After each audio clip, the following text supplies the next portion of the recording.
어제는 오랫동안 준비했던 드림투게더 사역을 이제 시작을 했습니다. 양평 새싹 꿈터에 가서 이불 털기도 하고요. 그 아이들 지내는 그 숙소에 이불도 털고 페파레트라 그래가지고요, 그림도 그리고 뭐 이제 이런 자그마한 일들을 했습니다. 이제 첫 단추를 끼웠어요. 5월 달에 있는 대축제에 여러분 신청한 분들이 많이 있는데 미리 잠깐 광고를 하겠습니다. 어제 가서 이야기를 나눠보니까 원래는 다 잘 계획이 되고 있었는데 세월호 사건이 이번에 터졌잖아요. 그것 때문에 지금 단체로 하는 모든 행사들이 다 취소되고 있대요.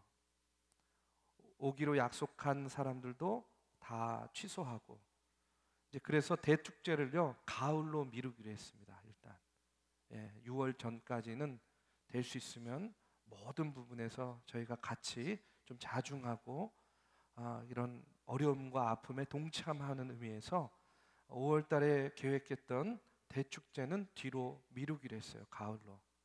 그리고 5월 달에는요 토요일 날 예정대로 다시 한번 양평 새싹꿈터에 가서 또 우리에게 맡겨주신 사역을 또 감당하려고 합니다.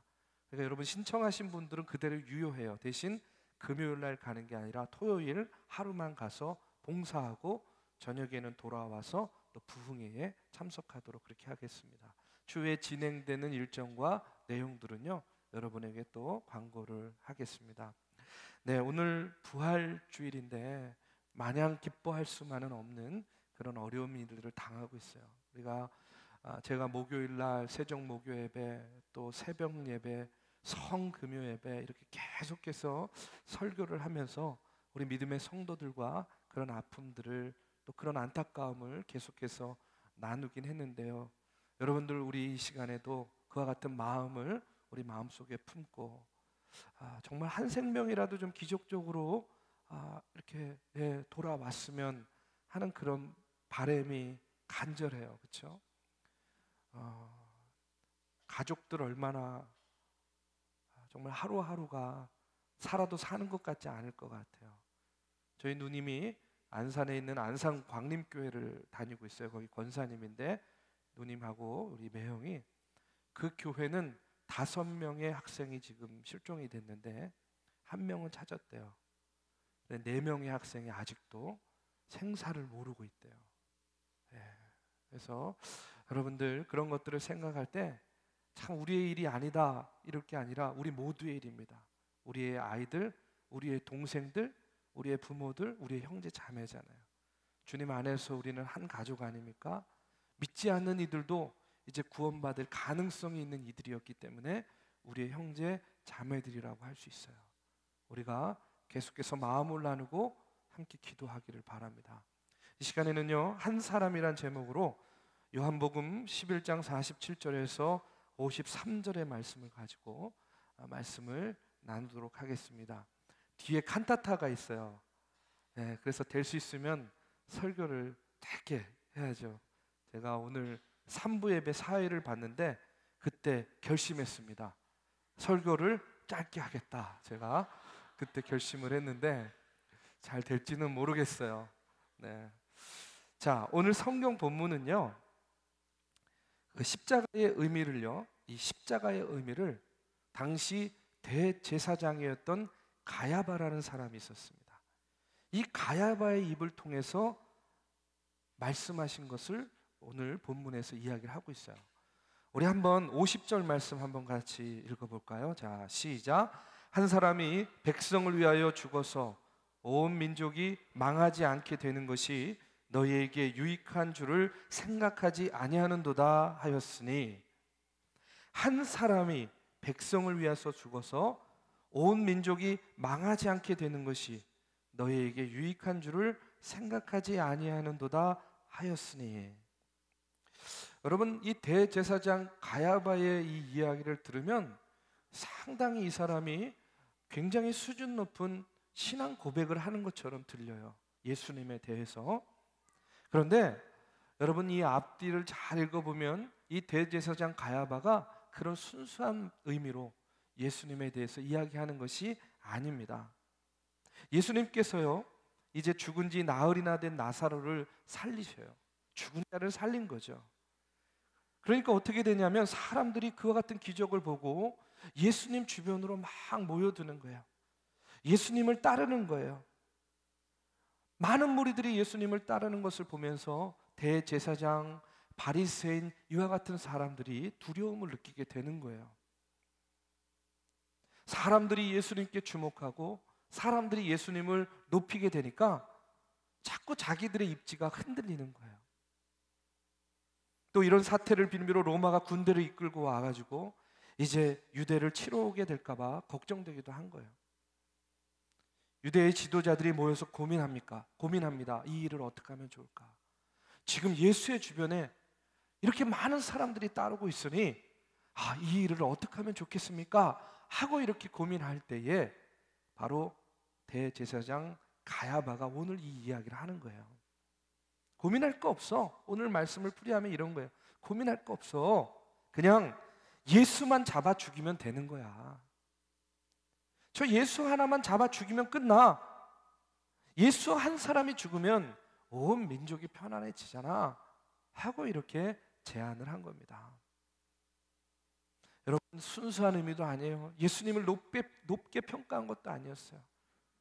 예수님을 죽이고자 예수님 한 사람을 통해서 자신들의 안위를 취하고자 했던 그런 말씀이란 거예요. 분명히 가야바의 지금 이 말은요, 대단히 악한 말입니다. 그런데 참 묵상하면 묵상할수록 놀라운 말이 아닐 수 없어요. 왜 그러냐면 어쩌면 이렇게요, 어쩌면 이렇게 복음의 진리를요 아주 정확하게 진술했냐 이거예요. 대제사장 가야바의 입을 통해서, 그의 입을 통해서 온 세상을 구원하실 그 구원의 복음의 진리를 증거하고 있는 겁니다. 역설적이게도. 그 진리란 무엇입니까? 예수가 죽음으로 우리가 산다는 거예요. 우리 한번 같이 고백해 봅시다. 예수가 죽음으로 우리가 산다. 다시 한번, 예수가 죽음으로 내가 산다. 예수님 한 사람의 죽음으로 다른 모든 사람들이 산다는 겁니다. 예수가 죽음으로 내가 산다는 그런 복음의 진리를 대제사장 가야바의 입을 통해서, 비록 그는 순수하지 못한 동기로 이야기를 했지만 아주 정확하게 우리에게 전해주고 있는 거예요. 여러분, 예수님은 모든 사람을 죄와 저주에서 구원하기 위해서 십자가에서 죽으셨습니다. 여러분, 우리가 십자가를 볼 때 바로 그와 같은 것들을 늘 날마다 깨닫고 묵상해야 되는데, 언제부터인지 우리 마음에 우리의 죄가 얼마나 무서운지에 대해서 너무나 둔해졌어요. 둔감해졌어요. 사람들이 죄가 얼마나 무서운 것인지를요 잘 모른다는 거예요. 그래서 사람들이 보이지 않으면, 누군가 보지 않으면 너무나 쉽게 죄를 짓죠. 어떤 사람은요 은밀하게 죄를 즐기는 사람도 있어요. 우리 중에는 없을 줄로 믿습니다. 네. 그리고 시간이 지나면 이전에 지은 죄들을 잊어버리고 잊혀지게 되는 걸로 그렇게 생각한다는 거예요. 그런데 그렇지 않아요. 죄는요 반드시 그 값을 요구합니다. 제가 우리 청년들한테 성경 공부 가르칠 때 그런 얘기도 해요. 죄는 회개하면 용서받는데, 여러분, 그렇다고 해가지고 우리 죄 짓고 회개하고 죄 짓고 회개하고 막 일부러 죄 짓고 또 열심히 회개하고 이런 삶을 살 필요는 없잖아요. 굳이 죄라는 거 짓지 않으면 얼마나 좋은 거예요. 근데 죄라는 것은요 반드시 값을 요구하고요, 죄는요 회개하도 언제나 죄의 흔적이 남는다는 거예요. 우리 몸에 우리가 다치고 나으면 흉터 남는 것처럼 죄라는 것이요 우리 몸 가운데에 흔적이 남는 거예요. 그렇기 때문에 우리가 죄의 종노릇하는 삶을 살면 안 되는 이유가 바로 거기에 있는 겁니다. 우리가 예수를 믿는다는 것, 우리가 하나님을 믿는다는 것은 바로 이처럼 예수 그리스도의 이름으로, 하나님의 이름으로, 그 전에는 죄의 종노릇하던 삶이었지만 이제는 내가 하나님의 종노릇하는 삶으로 변화되었음을 의미하는 거예요. 로마서 6장 6절 말씀에 보면 바로 그와 같은 말씀을 이렇게 증거하고 있습니다. 우리 함께 같이 봉독해 볼까요? 자, 시작. 우리가 알거니와 우리 옛사람이 예수와 함께 십자가에 못 박힌 것은 죄의 몸이 죽어 다시는 우리가 죄에게 종노릇하지 아니하려 함이니. 자, 우리의 죄를 십자가에 못 박는 겁니다. 예수님은 당신의 몸을 십자가에 못 박아서 우리의 죄를 용서하였지만, 우리의 죄를 사하여 주셨지만, 그 십자가를 바라보는 우리는 오늘 우리의 죄를 그 십자가 앞에 못 박아야 되는 거예요. 우린 잘 알고 있잖아요. 우리의 죄가 무엇인지, 우리의 잘못이 무엇인지. 그런데 안타까운 건 무엇이냐면, 많은 사람들이 죄에게 종노릇하고 있으면서 정작 내가 그 죄의 종노릇하고 있다는 사실을 모른다는 거예요. 바로 그 순간을 마귀가 노리는 겁니다. 그리고 가장 결정적인 순간에 죄짓게 하는 거예요. 그런데 그 죄에 대해서는 반드시 뭐를 물어야 된다? 죄의 값을 물어야 되는 거예요. 여러분, 우리가 세월호 사건으로 인해서 얼마나 많은 생명이 목숨을 잃었습니까? 이 언론의 보도를 보면요, 궁금한 게 너무 많아요. 도대체 그 순간에, 그때에 그곳에서 무슨 일이 있었을까? 좀 누가 하나 속 시원하게 얘기했으면 좋겠어요. 그 배에 있었던 사람들, 그 배를 운전했던 사람들, 그 배에서 일했던 사람들. 분명히요, 알 거예요. 그렇죠? 왜 그런 일이 벌어졌는지, 왜 그렇게 됐는지 알 거란 말이에요. 여러분, 배나 비행기, 기차 등 많은 인원을 수송하는 교통수단의 경우에는요, 비상시에 대처하는 매뉴얼이 있어요. 그 매뉴얼대로 해야 됩니다. 그런데 어떻습니까? 선장과 선원들이요, 그것을 지키지 않았어요. 승객들을 방치하고 배를 버려두고 제일 먼저 탈출했대잖아요. 여러분, 언젠가는 감추어진 일들이 드러나게 되어져 있어요. 그렇죠? 그 감추어진 일들이 드러날 때에 여러분, 두려운 일이 얼마나 많이 있겠습니까? 얼마나 부끄러운 일들이 많이 있겠습니까? 부도덕한 일이 있다면 그것이 드러났을 때에 얼마나 창피하겠습니까? 그런데 여러분, 어떻습니까? 우리는 한번 우리의 모습을 한번 또 돌아보시기 바라요. 우리도 역시 마찬가지로 지난 일들, 숨겨진 일들 다 공개되어져도 여러분 괜찮습니까? 전 안 돼요. 전 분명히 전 안 돼요. 저는요, 30 이전의 일들은 하여튼 안 됩니다. 네, 전 공개되면 안 돼요. 여러분은 어때요? 시간이 지났다고, 잊혀졌다고, 여러분의 기억 속에 가물가물하긴 하지만, 그러나 여러분 과거의 일들이 다 들춰진다고 한다면 여러분 괜찮겠어요? 여러분 부모님께 감춘 일 없어요? 여러분 누군가에게 살아온 이야기들 다 해줄 수 있습니까? 그런데 여러분, 분명히 우리가 알아야 돼요. 언젠가는, 어느 순간인가는 우리가 아무리 감추어도, 우리의 감추어뒀던 그와 같은 일들이요, 다 드러나는 때가 있게 돼요. 다 드러나게 됩니다. 그게 언제입니까?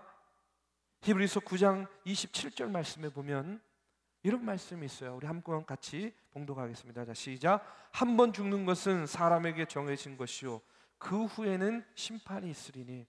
언제 드러납니까? 우리의 잊혀진 죄들, 우리의 숨겨놓은 죄들, 우리가 괜찮다고 무관심하고 우리가 감추어뒀던 죄들이 언제 드러난다고요? 심판의 때에 드러나게 되는 거예요. 여러분, 정말로 죄가 무서운 것은 뭐냐면, 내가 사는 동안에 죄의 종노릇하고 죄에 끌려다니면서 사는 것도 무서운 일이지만, 더 무서운 것이 뭐냐면, 내가 죽고 난 다음에 하나님 앞에서 내가 지었던 그 죄가 드러남으로 인해서 하나님께 심판받는 것. 여러분, 이것이야말로 정말로 두렵고 떨리는 일이에요. 우리가 이것을 알아야 됩니다. 그렇다면 이 죄의 문제를 어떻게 해결할 수 있어요? 우리의 힘으로 죄의 문제를 해결할 수 있습니까? 없어요. 여러분, 이미 지은 죄는 어떻게 합니까? 또 내가 짓지 않으려고 아무리 발버둥 쳐도 계속 짓게 되는 죄는 또 우리 어떻게 하면 되겠습니까? 우리 힘으로 우리의 능력으로는 안 되는 거예요. 해결할 수 없어요. 그런데 이 죄의 문제를 해결해 주셨어요. 누가요? 하나님께서. 하나님께서 이 죄의 문제를 해결해 주셨다는 거예요. 누구든지 십자가 복음을 믿고 예수를 구주로 영접하면 어떻게 됩니까? 하나님의 자녀가 된다는 거예요. 요한복음 1장 12절 말씀에 보면 이렇게 말씀하고 있습니다. 우리 한번 같이 봉독합니다. 영접하는 자, 곧 그 이름을 믿는 자들에게는 하나님의 자녀가 되는 권세를 주셨으니. 여러분, 예수님 믿으시죠? 예수님 영접하셨죠? 하나님의 자녀가 되는 권세를 주셨어요. 그와 같은 하나님의 자녀가 되고 하나님의 자녀가 되는 권세를 받은 우리들은 어떻게 되느냐? 요한복음 이사야서 1장 18절 말씀에 이렇게 이야기합니다. 우리 한번 같이 봉독하겠습니다. 자, 시작. 여호와께서 말씀하시되 오라 우리가 서로 변론하자. 너희의 죄가 주홍 같을지라도 눈과 같이 희어질 것이요 진홍같이 붉을지라도 양털같이 희게 되리라. 여러분, 이게 무슨 말씀입니까? 예수를 믿음으로 주홍같이 붉었던 우리의 죄가 흰 눈과 같이 되었다는 거예요. 여러분 믿으십니까? 여러분 믿으시기 바라요. 여러분에게 마지막으로 하고 싶은 얘기가 뭐냐면, 여러분 죄를 감추고 사는 것과 죄를 깨끗이 씻음받고 사는 삶은요 너무나 다르다는 거예요. 우리가 예수님을 믿지 않고 예수를 구주로 영접하지 않으면 죄를 감추고 사는 삶을 살 수밖에 없어요. 그러나 오늘 십자가에서 죽으시고 부활하시고 오늘도 우리를 지켜주시고 이제 재림의 때를 준비하시는 그 주님을 영접하고 믿기만 하면 우리는 죄 씻음받은 사람으로 살아간다는 그런 이야기예요. 여러분, 부활하신 주님을 바라보고 주님의 십자가를 바라볼 때에 주님, 내가 더 이상 죄의 종노릇하는 것이 아니라 하나님의 종노릇하는 그 같은 사람이 되기를 간절히 바랍니다. 여러분 기도하시기 바랍니다. 예수 한 사람 때문에, 그가 찔림으로, 그가 상함으로, 그가 징계를 받음으로 우리가 평화를 누리고 우리가 구원을 받고 하나님의 백성이 되었음을 여러분 이 부활의 시간에 다시 한번 깨닫게 되기를 간절히 바라고요. 오늘 대제사장 가야바의 입술을 통해서 선포된 이 복음의 이야기, 한 사람이 백성을 위하여 죽어서 온 민족이 망하지 않게 된 것, 그 유익이 오늘 우리가 누리는 유익이요, 저와 여러분도 주님의 자녀로서 주의 복음 전하고 증거하는 바로 그와 같은 한 사람이 되기를 주님의 이름으로 축원합니다.